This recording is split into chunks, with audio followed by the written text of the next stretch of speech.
Well, black and white leaders have reached their summit in Sydney, but their journey towards a referendum has barely begun. Almost 40 Aboriginal representatives, as well as Tony Abbott and Bill Shorten, are trying to find some common ground on how to recognise Indigenous Australians in the Constitution.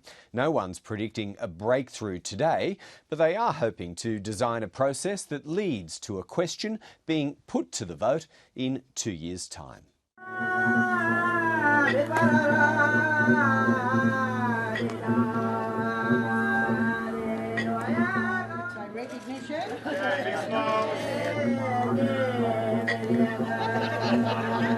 a historic meeting, and I think it's the first time we can find a meeting like this in Australia's history. So we're all positive. We're in a good mood.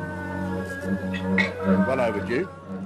And I think the Australian people want something so that we can all plan the future in a more positive and constructive way and live with some sense of pride about our history and rectify our constitution, which is appallingly racist. Can this nation, and can some of our best Indigenous leaders, working with the Prime Minister and myself, correct the great silence of the Australian Constitution? We're all going in here with open hearts and open minds. I'm buoyed by the poll results this morning showing 85% of Australians now agree that there should be recognition within the Constitution. It's about acknowledging Australia's two histories, and I've said it many times, symbolism doesn't cut it with me.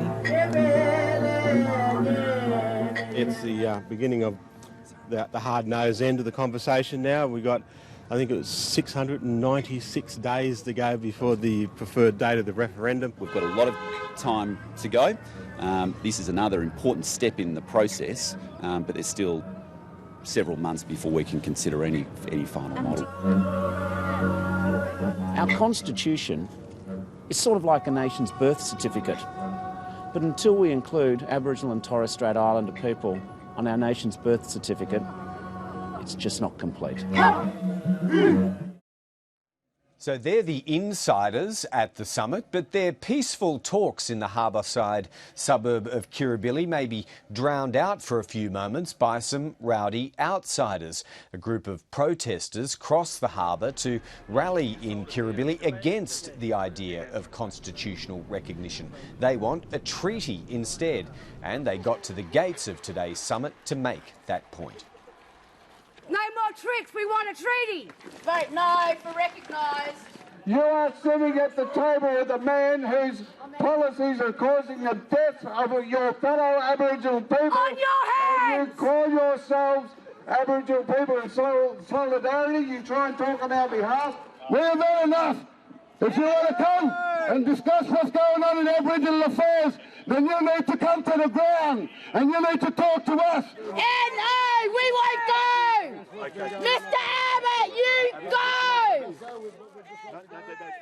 That the summit talks have wrapped up in Sydney, and the Prime Minister is expected to make some comments to the media by way of a doorstop before too long, and we'll bring you that when it happens. But in the meantime, we want to return to the National Press Club.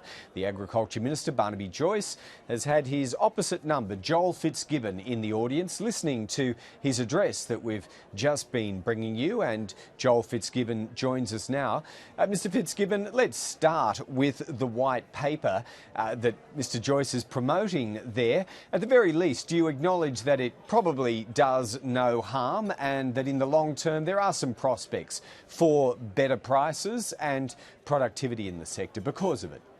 Oh, it does no harm, Greg, certainly, but expectations were raised over the course of the last 22 months that this was going to be a document of substance, a meritorious document, something which provided the big picture, some strategic guidance for the sector for the years ahead. But rather what we really got was a grab bag of various initiatives, some good, some not so good, and certainly some which will do no harm, but I've no doubt the sector was expecting much more. All right, well, Joel Fitzgibbon, unfortunately, we might just put you on standby. This is your place in opposition, I suppose. The Prime Minister's stepping up in Sydney, and we are going to have to bring you his comments right now.